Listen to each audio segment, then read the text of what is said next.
No आज संध्याकाळी इथे आहे मध्य प्रदेश देवदर्शन लँड होऊन तिथे उद्या दुपारी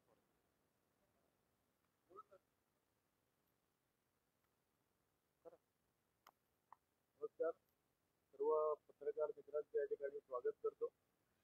आपल्या सर्वांना माहिती आहे की माननीय पंतप्रधान नरेंद्रभाई मोदी यांच्या नेतृत्वाखालील केंद्र सरकारला अलीकडेच 11 वर्ष पूर्ण झाली आणि भारतीय जनता पार्टीच्या वतीने या 11 वर्षातला जो संकल्प से सिद्धीचा प्रवास आहे त्याचप्रमाणे सेवा सुशासन आणि गरीब कल्याणाची 11 वर्ष म्हणून आपण त्याचा उल्लेख करतो. या संदर्भातलं जे काही 11 वर्षातलं काम आहे त्या अनुषंगाने आपल्या सगळ्या पत्रकार बंधूंना संबोधित करण्यासाठी आपले पालकमंत्री सन्माननीय नितेश राणे या ठिकाणी उपस्थित आहेत. ते आपल्याला संबोधित करतील. त्याचबरोबर व्यासपीठावर या अभियानाचे संयोजक ज्यांना म्हटलेलं आहे ते मनोज रावराणे आहेत, लखमराजे भोसले सहसंयोजक आहेत, महिला मोर्चाचे श्वेताताई या ठिकाणी उपस्थित आहेत, युवा मोर्चाचे संदीप मिस्त्री आहेत, आमचे समीर नलावडे, प्रियंका चाळसकर, डॉक्टर मिलिंदजी कुलकर्णी आणि आमची सगळी नामदेव जाधव अशी सगळी पदाधिकारी मंडळी या ठिकाणी उपस्थित आहेत. मी पुन्हा एकदा तुमचं सगळ्यांचं स्वागत करतो आणि सन्माननीय पालकमंत्री साहेबांना विनंती करतो की आपल्याला संबोधित करा. नमस्कार. भारतीय जनता पक्षाचे आमचे जिल्हाध्यक्ष सन्माननीय प्रभाकर सावंतजी, महिला मोर्चाचे अध्यक्ष सौ कोरगावकर मॅडम, मंचावर उपस्थित असलेले लखनराजे भोसलेजी, आमचे मनोज रावराणेजी, आमचे समीर नलावडे, आमचे मिलिंद मिस्त्री, उपस्थित असलेले आमच्या भारतीय जनता पक्षाचे सर्वच प्रमुख मान्यवर, उपस्थित असलेले सर्वच पत्रकार मित्र, जसा आमच्या जिल्हाध्यक्ष प्रभाकर सावंतजींनी उल्लेख केला की आजची ही पत्रकार परिषद देशाचे यशस्वी पंतप्रधान आदरणीय मोदी साहेबांच्या 11 वर्षाच्या पूर्ण कारकिर्दीवर एकत्रित प्रकाश टाकण्यासाठी आणि भारत देश म्हणून आपण कसे बदलत चाललेलो आहोत, महासत्तेच्या दिशेने कशी आपली वाटचाल सुरू आहे, या सगळ्या गोष्टीवर प्रकाश टाकण्यासाठी आजची पत्रकार परिषद आहे.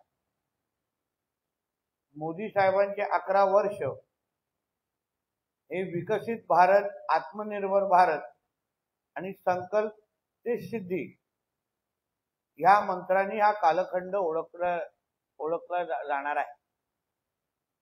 आपण सर्व पत्रकार मित्रांना 2014 अगोदरचा आपला भारत देश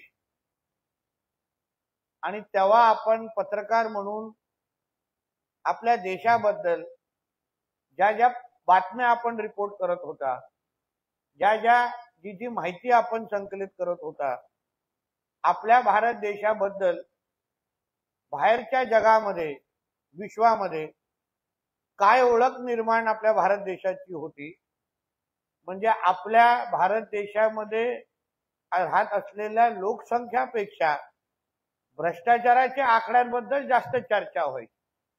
किंबहुना भारत देश हा UPA 1 आणि 2च्या कालावधीमध्ये भ्रष्टाचारामध्ये महासत्ता बनण्याच्या दिशेमध्ये वाटचाल करत होता. प्रत्येक बाबतीमध्ये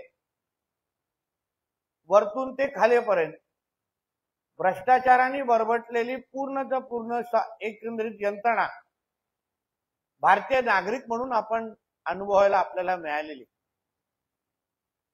आणि 2014 पासून ते आतापर्यंत आज 11वा वर्ष जेव्हा आपण सगळे अनुभव घेतोय, तेव्हा आपण भारतीय नागरिक म्हणून आपल्या प्रत्येकाला अभिमान वाटेल की आज भारत देशाकडे बघणाऱ्याचा जो दृष्टिकोन आहे, जगामध्ये आपली प्रतिमा जी आहे ती मोदी साहेबांच्या नेतृत्वाखाली असलेल्या भारतामुळे पूर्ण पद्धतीने बदललेली आहे. आज जगामध्ये किंवा जागतिक राजकारणामध्ये भारताची दखल घेतल्याशिवाय अशी एकही घटना होत नाही, अशा पद्धतीचा अनुभव आपल्याला मिळतो. मग रशियन युक्रेनचं युद्ध असो, अमेरिकेमध्ये जे काही घटना असो, किंवा लहान काही देशाचे जेव्हा राष्ट्रपती मोदीजींना भेटतात तेव्हा पाय पडून किंवा वाकून किंवा नमस्कार करून जो काय आदर व्यक्त करतात, तीच आपल्या नवीन भारताची एक ओळख झालेली आहे. आणि ह्याचं सगळं श्रेय सन्मान्य मोदी साहेबांच्या नेतृत्वाखाली आहे. शेवटी नेतृत्वामुळेच आपल्या भारताची, आपल्या देशाची एक प्रतिमा तयार होत चाललेली आहे. असंख्य महत्वाचे निर्णय, म्हणजे या निर्णयामुळे सामान्य ते सामान्य नागरिकांच्या आयुष्यामध्ये परिवर्तन होणं, आपल्या देशाच्या दरडोई उत्पन्नामध्ये वाढ असो, जीडीपी मध्ये वाढ असो, किंबहुना आता काही आठवड्या अगोदर आपण सगळ्या जणांनी वाचलं असेल की आज आपला भारत देश जपानच्याही पुढे जाऊन आज आर्थिक सत्तेमध्ये 3 क्रमांकावर येऊन उभा राहिलेला आहे. आणि ज्या दिशेने आज आपले मोदी साहेब चाललेले आहेत, ज्या गतीने मोदी साहेब चाललेले आहेत, तर मला विश्वास आहे की 2029 पर्यंत आपण निश्चित पद्धतीने पहिल्या 2 क्रमांकावर असू, असा विश्वास मोदी साहेबांच्या नेतृत्वावर आपला प्रत्येकाचा आहे. असंख्य महत्वाचे निर्णय, असंख्य महत्वाच्या योजना ह्या मोदी साहेबांच्या नेतृत्वाखाली आपल्याला सुरू होत असताना आपल्याला दिसलेल्या आहेत. म्हणजे आपल्याला आठवत असेल की 2014च्या अगोदर भ्रष्टाचाराच्या निमित्ताने ज्या घटना आपण सगळेजण ऐकायला मिळायचे, मोदी साहेबांनी तेव्हा पहिल्या वर्ष जेव्हा त्यांनी सूत्र हातात घेतली तेव्हा एक वाक्य त्यांनी हक्काने सांगितलं आणि ते सिद्ध पण करून दाखवलं, ना खाऊंगा ना खाणे दूंगा. आणि तेच नजरेसमोर ठेवून आज जे भ्रष्टाचार करणारे लोक आहेत, जे सामान्य जनतेचा हक्क पळून घेऊन जाणारे जे लोक आहेत, त्यांना आज असा विचार करण्यामध्ये पण भीती वाटते, असं वातावरण मोदीजींच्या नेतृत्वाखाली तयार झालेलं आहे. म्हणजे पहिलं सर्रास पद्धतीने आपल्याला घोटाळे होत असताना दिसायचे, सर्रास पद्धतीने लोकांच्या बँकेतून पैसे काढून मोठ्यातले मोठे उद्योगपती देशातून पळून जाताना आपल्याला दिसायचे. पण मोदी साहेबांच्या नेतृत्वाखाली असलेल्या भारतामध्ये असं कोणी हिम्मत करणार नाही, असं वातावरण आज देशामध्ये तयार झालेलं आहे. भारताच्या सुरक्षिततेच्या बाबतीमध्ये ऑपरेशन सिंदूर असो किंवा असंख्य अशा घटना आपल्या आज देशाच्या नागरिकांनी अनुभवलेल्या आहेत. आपल्याला सगळ्यांना आठवत असेल 26/11चा हल्ला असो किंवा मुंबईमध्ये असंख्य बॉम्बलास्ट जेव्हा व्हायचे तेव्हा आपण सगळेजण सामान्य नागरिक म्हणून अरे इसका तो हमको आदत लग गया है असं बोलून आपण पुढचं आयुष्य पुढे जगायला सुरू करायचं. पण आज ऑपरेशन सिंदूरच्या नंतर आपल्या भारताकडे पाकिस्तान असो किंवा अतिरेकी कारवाया करणाऱ्या कोणीही संघटना असो, कोणीही वाकड्या नजरेने पाहिलं तर जसा तसं उत्तर, किंबहुना त्यांच्या सगळ्याचे सगळे नीव हलवण्याची जी क्षमता किंवा ताकद आज आपल्या भारतामध्ये आहे, अशा पद्धतीची प्रतिमा आदरणीय मोदी साहेबांच्या नेतृत्वाखाली तयार झालेली आहे.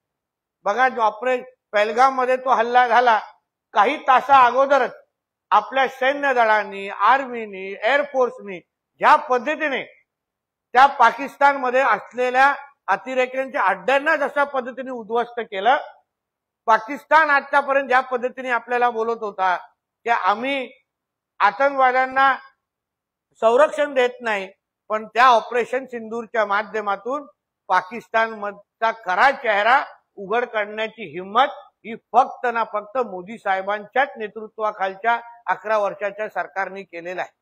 म्हणून हे जे काही कणखर नेतृत्व आहे, आजूबाजूचा असा कुठलाच देश नाही, मग चीन असो, पाकिस्तान असो, बांगलादेश असो, प्रत्येकाला एक कडक संदेश दिलेला आहे की हा बदललेला भारत आहे, हा मोदीजींचा भारत आहे.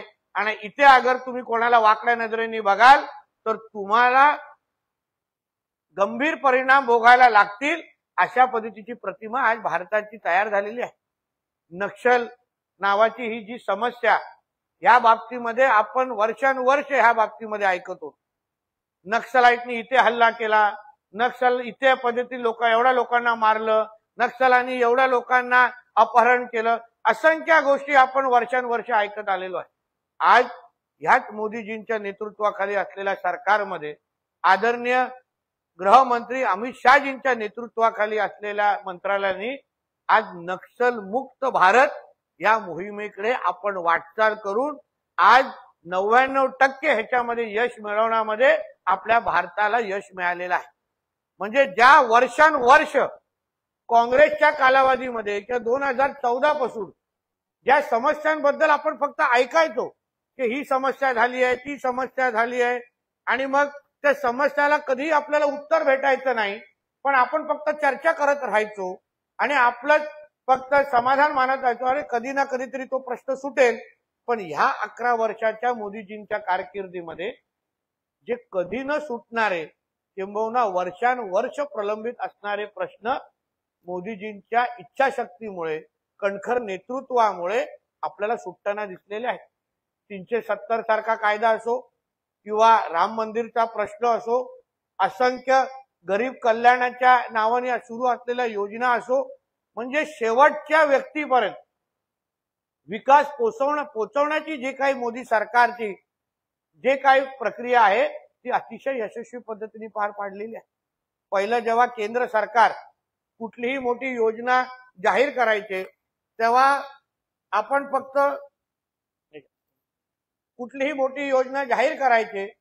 आपण फक्त योजनाचे पैसे कधी येणार किंवा योजनाचे पैसे ह्या पक्षांनी खाल्ले, त्या मंत्र्यांनी खाल्ले, असं फक्त आपण ऐकत बसायचं. पण मोदीजींच्या कारकिर्दीमध्ये डायरेक्ट ट्रान्सफर म्हणजे योजनाचे पैसे हे थेट अकाउंटमध्ये येण्याची जे काही अनुभव शेतकऱ्यांना, कामगारांना, महिला भगिनींना आणि असंख्य विविध योजनांच्या अंतर्गत असलेल्या वर्गाला जो अनुभव घ्यायला मिळालेला आहे तो आपल्या भारत देशाने 2014च्या अगोदर कधीही बघितलेला नव्हता. असंख्य महत्वाच्या योजना माता भगिनींसाठी, शेतकऱ्यांसाठी, आज आपल्या देशातला शेतकरी सक्षम झाला पाहिजे, आर्थिक समृद्ध झाला पाहिजे, यासाठी महत्वाच्या योजना आज मोदीजींच्या सरकारच्या अंतर्गत आज सुरू आहे आणि ते यशस्वी पद्धतीने पार पडत आहे. मला आठवतं की कोविडच्या काळात जेव्हा आपल्या हातात एकही रुपया नव्हता तेव्हा आमच्या शेतकऱ्यांच्या बांधवांकडे शेतकरी सन्मान निधीच्या निमित्ताने केंद्र सरकारच्या 6,000 म्हणजे प्रत्येकी 2,200 हजारचे हप्ते कोरोनाच्या काळात, अन्य वेळी तर सुरूच होतं, पण कोरोनाच्या काळात ह्याच मोदी सरकारच्या माध्यमातून शेतकऱ्यांना आधार देण्यासाठी सुरू ठेवले. गोरगरीब लोकांना जेव्हा कोरोनाच्या काळात आणि अन्य संकटामध्ये जेव्हा अन्न आणि धान्याची प्रश्नचिन्ह निर्माण झाला तेव्हा मोठ्या प्रमाणामध्ये आपल्या सामान्य जनतेपर्यंत मोफत अन्न देण्याचा निर्णय, क्रांतिकारी निर्णय हा आदरणीय मोदीजींच्याच माध्यमातून झालेला आहे. आणि म्हणून असंख्य असे महत्वाचे मुद्दे किंवा असंख्य प्रश्न ज्या देशासमोर होते ज्याच्याबद्दल आपण फक्त चर्चा करत राहायचो, मोदीजींच्या माध्यमातून आपल्याला सुटताना दिसलेले आहेत. आज ज्या पद्धतीने विविध क्षेत्रामध्ये आपण विकास होत असताना दिसतोय, आज रोजगार या क्षेत्रामध्ये एवढ्या मोठ्या प्रमाणामध्ये आज वाढ होत असताना दिसतंय, मोठ्या प्रमाणामध्ये नोकऱ्या उपलब्ध आहेत, नवीन नवीन उद्योग धंदे हे आपल्या भारताकडे येत आहेत. आज आधुनिकतेच्या बाबतीमध्ये आपला भारत देश हा अन्य देशांच्या तुलनेत आणि स्पर्धेमध्ये मोठ्या प्रमाणामध्ये उतरलेला आहे.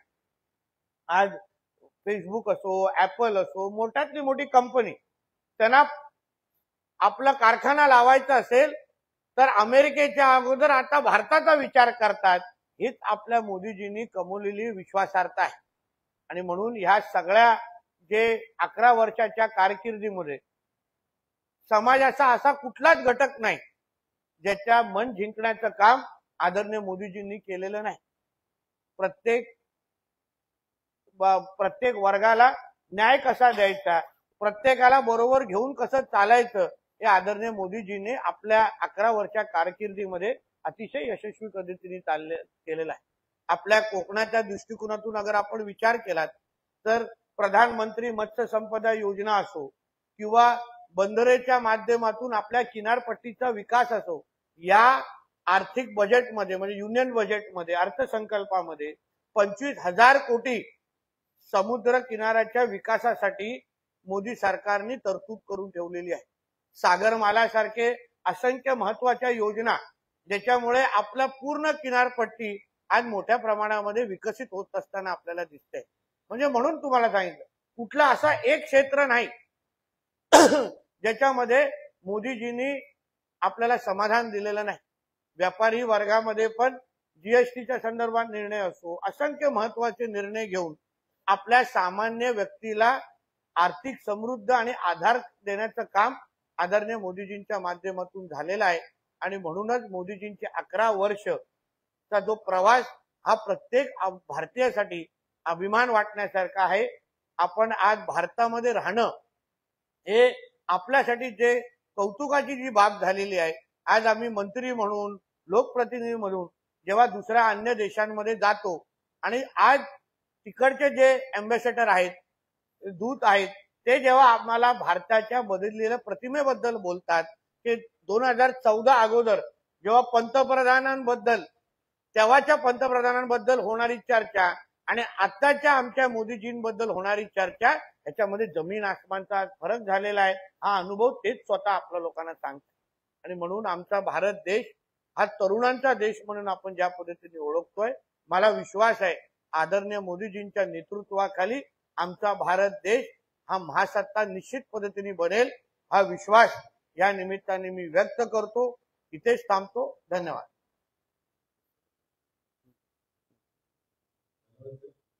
त्यानंतर आपण सगळ्या जनतेसाठी काही योजना आहे त्याचं एक सारांश पत्रक आपण तयार केलेलं आहे. त्याचं प्रकाशन त्यानंतर वरती आपण या अनुषंगाने लावलेल्या प्रदर्शनीच्या उद्घाटनाचा कार्यक्रम करतो. याच्याबद्दल काही प्रश्न असतील तर विचारू शकता. या विषयावर मोदीजींच्या 11 वर्षामध्ये पत्रकारांवर अन्याय नको म्हणून.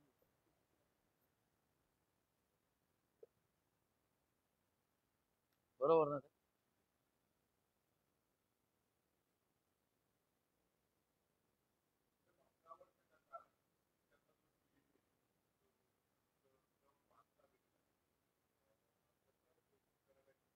बघा, ह्याच्या मागे आर्थिक नियोजन आणि आर्थिक दूरदृष्टीचा परिणाम आहे.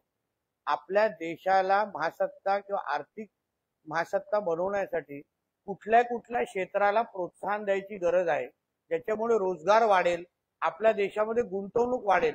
हे मोदीजींच्या नेतृत्वाखाली अतिशय योग्य पद्धतीने झाल्यामुळेच आपल्याला आज महासत्तेच्या दिशेने आपला देश जात असताना दिसतोय.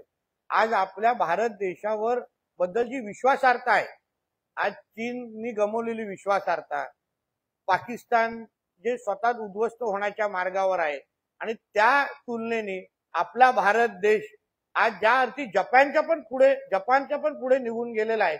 जपान हा आधुनिकतेच्या बाबतीमध्ये फार पुढे असलेला देश होता, पण त्याच्यापेक्षाही एक पाऊल आज ज्या अर्थी भारत देश गेलेला आहे, याचं सगळं श्रेय आदरणीय मोदीजींना जातं.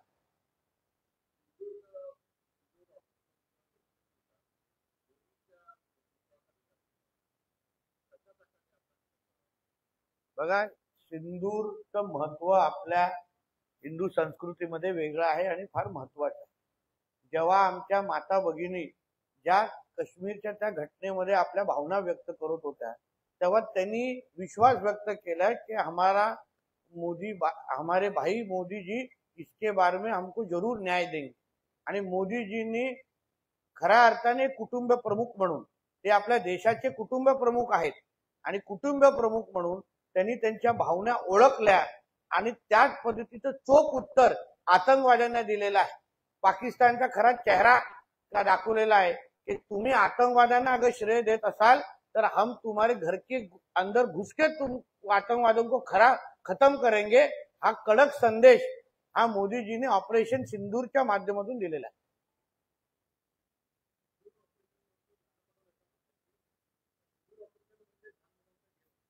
बघा, असं आहे, ज्याच्या नेतृत्व की ज्याचा लीडरच अगर पप्पू असेल त्याला सगळं व्हिडिओ गेम आणि लहान मुलंच दिसणार. कारण का राहुल गांधीचं फक्त शरीर वाढलेलं आहे, बौद्धिक पात्रता वाढलेली नाही.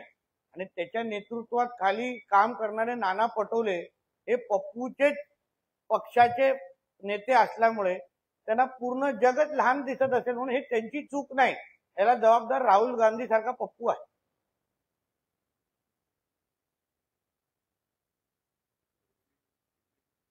बोलिए.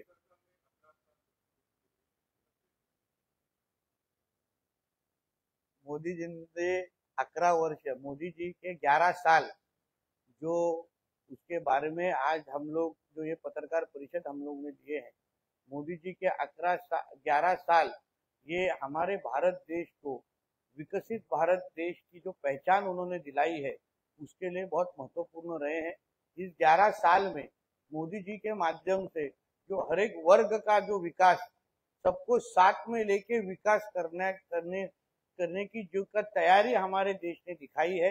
हर क्षेत्र में जिस तरीके से आज विकास हो रहा है, हर एक को आज आधार देने का काम जो हमारी केंद्र सरकार कर रही है, वही मोदी जी का 11 साल की असली पहचान है.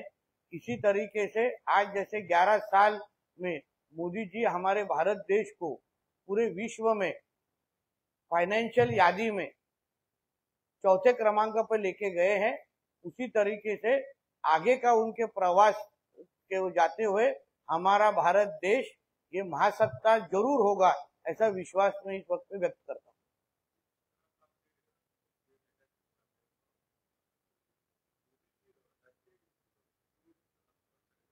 देखिए, 2014 के पहले जब भी हमारे देश में आतंकवादी हमले होते थे, तभी उस वक्त की कांग्रेस की सरकार किसी भी तरीके का जवाब देते नहीं थे. हमको ये कहा जाता था कि इसकी आदत डाल दो. मगर 2014 के बाद मोदी जी के लीडरशिप में जो भारत देश है, उन्होंने जब भी हमारे इधर आतंकवाद हमला हुआ है उसका करारा जवाब दिया है. ऑपरेशन सिंदूर जब भी हुआ उसके बाद कुछ दिनों बाद ही जिस तरीके से मोदी जी ने करारा जवाब दिया है, भविष्य में पाकिस्तान हो या कोई भी जो आतंकवादी संगठन हो, वो हमारे देश की तरफ गंदी नजर देखने की हिम्मत करेगा नहीं. यही मोदी जी के नेतृत्व के नीचे का नया भारत है.